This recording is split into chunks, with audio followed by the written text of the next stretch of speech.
Combien coûte le Hyundai Tucson 2024? Sérieusement remanié, pas tant au niveau du produit, mais plutôt au niveau de la gamme et des modèles.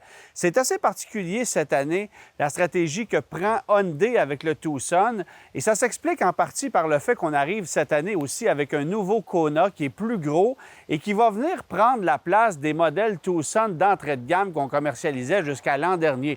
Il faut se rappeler que lorsque le Tucson est arrivé sur le marché en 2005, c'est un véhicule beaucoup plus compact que ce qu'on propose aujourd'hui. C'était même plus petit que le Kona de nouvelle génération qu'on commercialise en 2024. Alors, c'est la raison pour laquelle Hyundai change sa stratégie avec le Tucson 2024.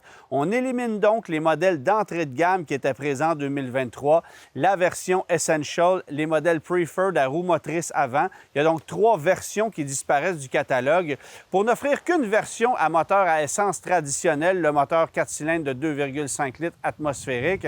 Alors, c'est le modèle Preferred à rouage intégral qui fait office de modèle d'entrée de gamme en 2024. Et dès qu'on passe à l'étape supérieure, bien, on tombe avec un choix de 3 versions de Tucson à motorisation hybride. Clairement, on veut rentrer dans les dents de Toyota qui connaît beaucoup de succès avec son RAV4 hybride. Et Hyundai, évidemment, veut multiplier les offres de ces modèles hybrides rechargeables et 100% électriques, éliminer tranquillement les modèles à moteur à combustion traditionnel. Et ça passe par des modèles comme le Tucson, qui est un produit extrêmement populaire au sein de sa gamme chez nous au Canada. On en vendait d'ailleurs un peu plus de 21 800 en 2022 sur le marché canadien.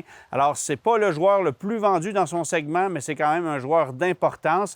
Et il faut comprendre qu'en 2022, on a eu des ruptures de stock considérables. Attendez-vous donc à ce que les chiffres de vente pour 2023 avec le Tucson soient beaucoup plus élevés. Bien sûr, le design du Tucson est assez polarisant. Certains adorent, d'autres détestent. Mais à tout le moins, ça se distingue dans le paysage des VUS compacts qu'on retrouve aujourd'hui sur le marché. Parce qu'un CR-V, un Tiguan, un Rogue, ce genre de produit-là, c'est assez semblable d'un modèle à l'autre et ça manque cruellement de personnalité. Et on ne peut certainement pas reprocher à Hyundai d'offrir un Tucson qui manque de personnalité. Remarquez, c'est la même chose du côté de Kia avec le Sportage qui lui aussi se distingue bien. Ce sont 2 véhicules qui partagent l'ensemble de leurs éléments techniques, mécaniques et structuraux. Alors, c'est sans surprise qu'on va offrir des options équivalentes du côté de chez Kia. Et vous verrez un peu plus tard que Kia offre encore l'avantage de modèles un peu plus d'entrée de gamme que du côté de chez Hyundai, où on essaie de niveler la barre un peu plus haut pour en faire des produits un peu plus premium que ce qu'on propose du côté de chez Kia. C'est du moins la conclusion à laquelle on peut arriver lorsqu'on compare les gammes entre le Kia Sportage et le Hyundai Tucson. Alors, il y a 3 versions de disponibles dans la gamme Tucson avec la motorisation hybride traditionnelle. Le modèle N-Line qui est ici, qui est une nouveauté pour 2024. Présentation plus sportive, jantes de 19 pouces. Tous les éléments de carrosserie sont noircis par rapport aux autres versions. Alors, on a un look plus jeune, clairement. Sinon, on peut opter pour la version Luxury qui coûte à peu près le même prix, dont l'équipement est très comparable, mais avec une présentation un peu plus traditionnelle dans son approche. Le design demeure le même, évidemment, mais là, vous allez retrouver un peu plus de chrome, des jantes de plus petite dimension, un habillage intérieur qui est plus classique, alors qu'ici, c'est plus jeune. Et l'habitacle est tout noir également, alors ça fait un peu différent. Et au sommet de la gamme des modèles hybrides, vous allez retrouver la version Ultimate qui, elle, est de loin la plus luxueuse. Et au-delà de tout ça, vient la version Ultimate hybride rechargeable. C'est un modèle, évidemment, qui partage une technologie, là aussi, avec le Kia Sportage PHEV. Alors, un véhicule qui est doté d'une batterie de 13,8 kWh, toujours avec ce même moteur 1,6 litres turbo qu'on retrouve dans la version hybride aussi. Mais ça permet d'aller chercher 53 km d'autonomie avant de tomber en mode hybride. Un avantage intéressant par rapport aux versions hybrides traditionnelles, mais une technologie qui est peut-être un petit peu plus conservatrice que ce qu'on va retrouver chez certains joueurs de la compétition. Pensez bien sûr au Toyota RAV4 Prime, au Mitsubishi Outlander PHEV, voire même au Ford Escape PHEV, qui a le désavantage de ne pas être doté des 4 roues motrices, mais qui propose une autonomie légèrement supérieure à ce qu'on a ici en mode tout électrique. J'ai toujours particulièrement apprécié la motorisation du Tucson de base, donc le 4 cylindres de 2,5 litres atmosphérique.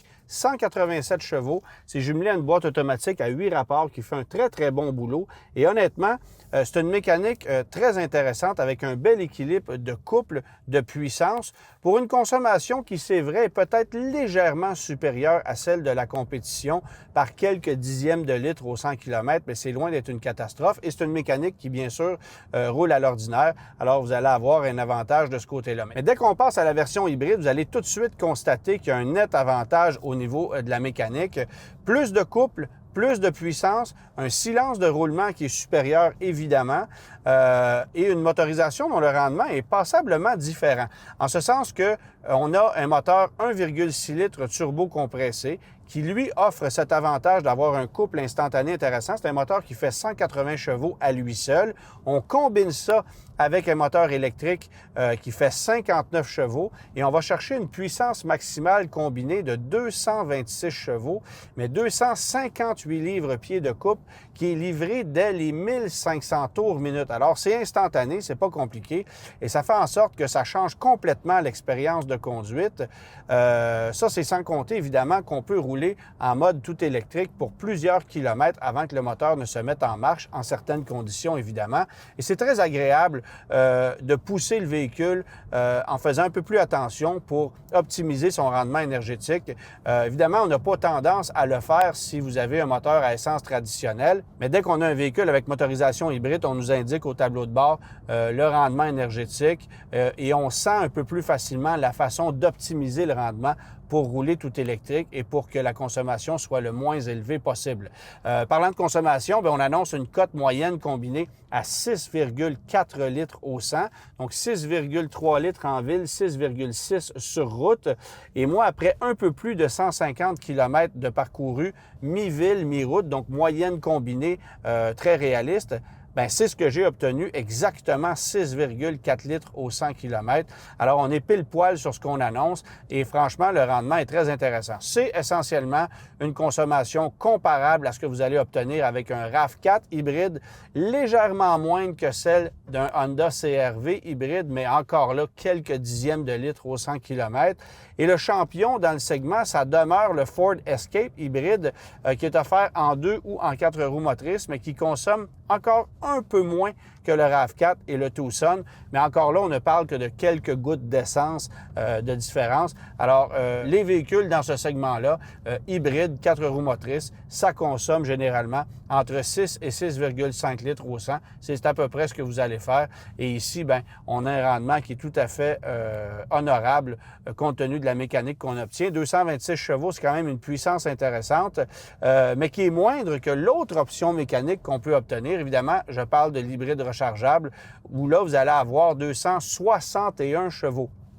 Et un des points que j'aime beaucoup, autant dans la version hybride que la version hybride rechargeable, c'est qu'on ne fait pas appel à une boîte automatique à variation continue, mais plutôt à une boîte traditionnelle à 6 rapports. Ça aussi, ça change l'expérience de conduite.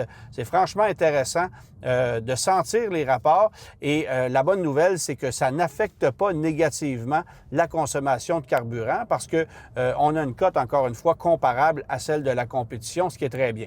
Dans le cas de l'hybride rechargeable, on annonce 53 km d'autonomie 100% électrique, après quoi bien, vous allez tomber en mode hybride traditionnel où là, la consommation va être un petit peu plus élevée à 6,7 litres au 100 et ça s'explique par un poids supplémentaire propre à la version hybride rechargeable. Vous aurez compris qu'à elle seule, la batterie de 13,8 kWh vient ajouter beaucoup de poids au véhicule et d'ailleurs, on le sent dans la conduite. Le véhicule n'a pas la même dynamique, on le sent un peu plus lourd, un peu moins agile et c'est d'ailleurs un point que j'aime du Tucson, qui n'est pas un véhicule aussi dynamique, aussi amusant à conduire qu'un Forester, qu'un Mazda CX-5, mais qui s'en rapproche dangereusement. Je vous avoue que Hyundai a fait de beaux efforts pour améliorer la dynamique de conduite, une suspension qui fait un boulot incroyable, une bonne tenue de route, pas trop de roulis en virage, direction qui est certainement plus précise que ce qu'on a connu dans le passé chez Hyundai. Hyundai qui était peut-être l'exemple à ne pas suivre il y a une dizaine d'années en matière de précision de direction et de feeling au volant. Mais là, on a énormément amélioré la chose. C'est pas encore la panacée, c'est pas ce qu'il y a de mieux dans le segment à ce niveau-là, mais on se défend de belle façon, honnêtement. Alors, si vous optez pour la version hybride rechargeable, bien, comme je le disais, on parle de 53 km d'autonomie avant de tomber en mode hybride avec une puissance supérieure, mais qui au final va vous donner l'impression que c'est une puissance comparable à celle qu'on a avec l'hybride traditionnel parce qu'on a un poids supérieur. Par contre, il faut savoir que le 53 km annoncé, ça, c'est peut-être un peu optimiste. Vous allez réussir à le faire, mais dans des conditions vraiment optimales parce que dès que le temps froid s'installe ou dès qu'on sollicite légèrement le véhicule, bien là, vous voyez l'autonomie baisser de façon drastique. Alors, réalistement, vous allez faire autour de 40-45 km dans la belle saison, à peine 30 km durant la saison froide. Et ça, c'est sans compter le fait que le moteur à essence va souvent se mettre en marche dès qu'on atteint le point de congélation. Là, ça, c'est évident pour que le système de chauffage, notamment, puisse performer adéquatement. Alors, l'hybride rechargeable, évidemment, a des avantages financiers aussi, on le verra un peu plus tard, mais sur le plan dynamique, on en perd un peu. Et le rendement énergétique en tout électrique n'est pas aussi impressionnant que ce qu'on veut bien laisser croire, malheureusement. Alors que si on opte pour une version hybride, bien là, vous allez avoir carrément ce qu'on annonce. Et encore une fois, c'est directement comparable avec la compétition. On fait un beau travail de ce côté-là. Sur le plan de l'aménagement, maintenant, bien, on a un habitacle qui est très spacieux, qui est très polyvalent. Ce n'est pas le plus spacieux du segment sur papier, c'est vrai, mais personne ne va y voir d'inconvénient, honnêtement. Il y a beaucoup de dégagement pour les jambes, pour la tête à l'arrière. C'est très facile d'y installer des sièges d'appoint, des sièges pour bébé. Il y a tous les accessoires, les commodités qu'on souhaite d'un véhicule comme celui-là. Alors ça, c'est totalement réussi. Aux places avant, bien honnêtement, l'ergonomie est pas loin d'être parfaite. Et quand je dis pas loin, c'est parce qu'on a ce désavantage d'avoir un écran central incurvé vers le conducteur, 10,5 pouces, écran très moderne. Apple CarPlay, Android Auto, oui, mais pas sans fil, mais c'est vraiment pas la fin du monde. Ça fonctionne bien avec un fil. Par contre, il n'y a pas de bouton physique. Tout est tactile. On ne peut pas monter le volume de la radio, par exemple, avec un bouton physique ou s'occuper des réglages primaires au niveau du système de chauffage, climatisation. Ça se fait avec des touches haptiques et ça, c'est pas très intuitif, malheureusement. Il y en a pas mal de touches haptiques, d'ailleurs, ça me plaît plus ou moins. Mais sinon, tout est bien aménagé, beaucoup de dégagement, beaucoup d'espace de rangement, un sélecteur de vitesse qui est franchement bien conçu à bouton, qui est sur la console, qui est très facile d'utilisation. Tout tombe parfaitement sous la main. Et sur le plan du design, c'est extrêmement, non seulement c'est réussi, mais c'est extrêmement moderne. Alors ça, c'est une bonne nouvelle. Bon, évidemment, dans la version N-Line, vous allez avoir un habitacle tout noir avec des garnitures noires lustrées, parfois rougeâtres. C'est très moderne comme présentation, un peu sombre lorsque le pavillon est fermé, parce qu'évidemment, on a le toit ouvrant panoramique ici, que vous allez aussi obtenir sur la version Luxury qui en coûte le même prix. Mais l'avantage de la version Luxury, c'est d'avoir bien sûr un habitacle un peu plus clair au niveau de la présentation parce qu'on a un habillage un peu plus classique à l'intérieur que cette version N-Line qui se veut techniquement plus sportive, mais c'est surtout vrai au niveau esthétique parce que sur le plan dynamique, ça n'y change absolument rien. Oui, vous avez des roues de 19 pouces, mais il n'y a pas d'éléments suspenseurs plus fermes ou de direction plus ferme avec une version N-Line. On est à la même adresse que le modèle Luxury ou que la version Ultimate qui se situe au sommet de la gamme des versions hybrides. Quant à l'espace au coffre, vous allez avoir énormément de dégagement, un plancher qui est assez bas, beaucoup d'espace. Encore une fois, sur papier, ce n'est pas le plus spacieux du segment, mais honnêtement, je ne pense pas que certains acheteurs vont trouver ça trop à l'étroit par rapport à la compétition. C'est bien aménagé, c'est facile à exploiter. On peut également régler l'inclinaison des dossiers des sièges arrière, donc ça permet de jouer un peu avec l'espace cargo, mais franchement, il y a beaucoup de dégagement, beaucoup de place, du confort pour 4 personnes, voire même 5, et personne ne va se sentir à l'étroit à bord de ce véhicule-là, d'autant plus qu'on a une super visibilité. C'est vrai que la version N-Line a un habitacle un peu sombre, mais il y a énormément de surface vitrée et ça fait en sorte qu'on a cette impression d'avoir un habitacle peut-être un peu plus spacieux que ce qu'il est en réalité. En terminant, un mot sur les différents modes de conduite qu'on peut obtenir avec le Tucson. Hyundai tient mordicus à offrir des modes de conduite pour laisser croire aux conducteurs que le véhicule peut être plus sportif ou plus écolo.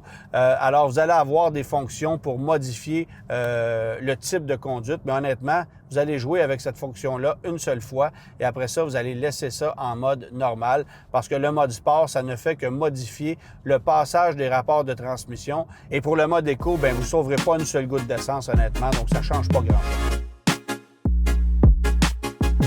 Vous ne serez pas étonné d'apprendre que le Tucson a vu ses prix exploser en 2024 par rapport à 2023, avec un prix d'entrée nettement supérieur à ce qu'on proposait l'an dernier. Bon, évidemment, on a éliminé l'ensemble des modèles d'entrée de gamme, ce qui explique en partie la chose, mais avec un prix d'entrée à un peu plus de 36 000 le Tucson n'est désormais plus le VUS compact accessible à tous qu'on proposait jusqu'à tout récemment. Alors, voici l'échelle de prix. Ça débute à 36 846 pour un modèle Tucson Preferred à 4 roues motrices avec moteur à essence traditionnel.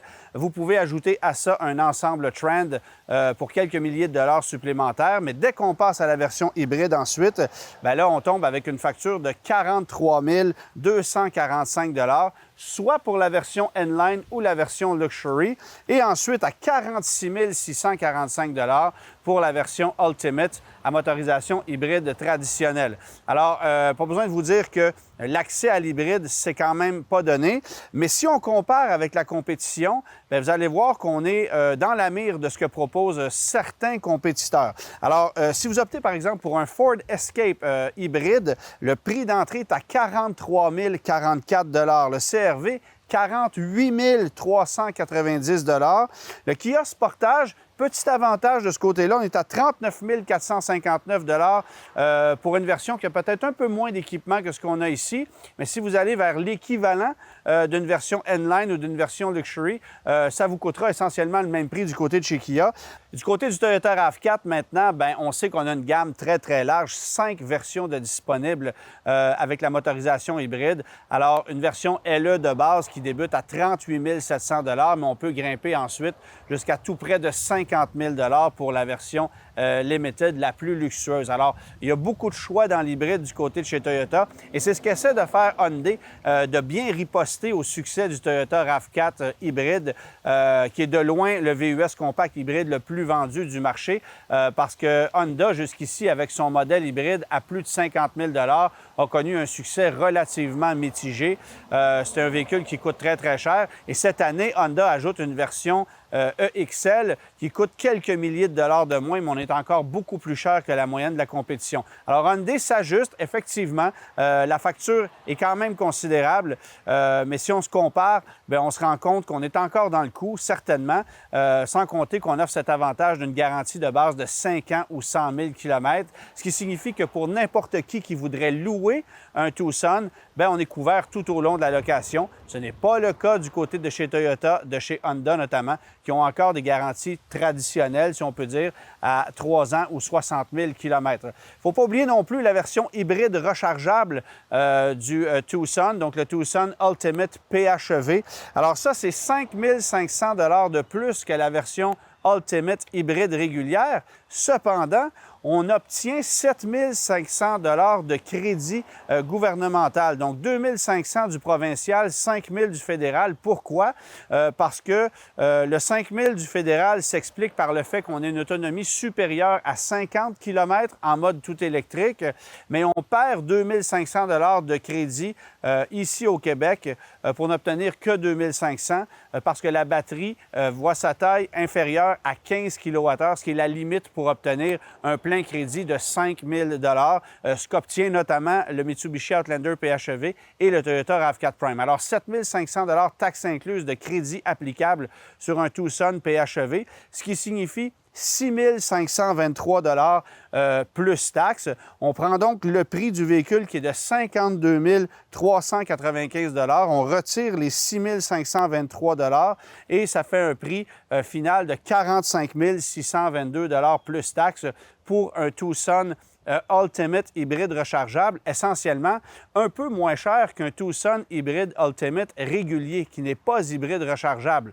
Mais le défi, c'est évidemment de réussir à mettre la main sur une unité. Il y a actuellement entre 1 an et demi et 2 ans d'attente pour obtenir un Tucson hybride rechargeable. C'est un véhicule en très, très forte demande chez nous sur le marché du Québec. C'est la raison pour laquelle il y a plusieurs acheteurs qui vont tout simplement jeter leur dévolu sur une version hybride. Rares sont ceux qui vont choisir la version Ultimate, cela dit, mais ça vaut quand même la peine de considérer l'hybride parce que son rendement est intéressant, parce que sa consommation est très faible, vous l'avez vu, et parce que vous allez avoir la chance de l'obtenir un peu plus rapidement qu'un hybride rechargeable. Maintenant, combien ça coûte tout ça par mois? Bien, si vous optez pour une version hybride N-Line comme celle-ci, je vous le mentionnais, 43 495 pour le prix du véhicule qui est ici. Ça comprend 250 $ de frais de peinture parce que chez Hyundai, il y a une seule couleur qui n'est pas facturable et toutes les autres coûtent 250 $ ou plus. Alors, dans ce cas-ci, 43 495 $ financé à 72 mois à un taux de 6,49 bien, vous allez payer 840 $ par mois, taxes incluses sur 6 ans. En location, le taux est à 8,99 %. C'est vraiment pas donné comme taux. 749 $ par mois, taxes incluses en location 4 ans, 20 000 km par année. Optez maintenant pour une version Ultimate hybride rechargeable. Bien, vous allez voir que c'est un peu plus cher, mais c'est pas si mal. En fait, c'est 41 $ de plus en financement en incluant les crédits applicables, 881 $ par mois sur 6 ans, toutes taxes incluses. Et en location, vous êtes à 722 $ par mois, donc un coût de location moins cher que si vous optez pour cette version N-Line hybride, fort probablement parce que la valeur résiduelle est un peu plus élevée sur l'hybride rechargeable, qui est un véhicule en très, très forte demande. Alors évidemment, si vous réussissez à mettre la main sur une version hybride rechargeable, ça vaut certainement la peine. Vous allez avoir cet avantage, bien sûr, d'une autonomie 100% électrique d'environ 50 km, mais aussi d'une puissance encore supérieure à celle d'un modèle hybride traditionnel, ce qui est déjà pas vilain, et vous obtenez tout de même le rouage intégral. Ce que va vous offrir aussi le Kia Sportage PHEV, le Mitsubishi Outlander PHEV et le Toyota RAV4 Prime. Mais sachez que si vous optez pour un Ford Escape hybride rechargeable, à ce moment-là, vous perdez les 4 roues motrices, un sérieux désavantage pour plusieurs acheteurs, et vous n'avez pas non plus la même puissance. Alors, ça explique pourquoi le succès de l'Escape hybride rechargeable n'est pas celui d'un Tucson PHEV. Encore une fois, je vous le rappelle, le Tucson PHEV est un produit qu'on s'arrache chez les concessionnaires, que vous pourriez même revendre en surenchère légèrement si vous réussissez à mettre la main sur un modèle comme celui-là.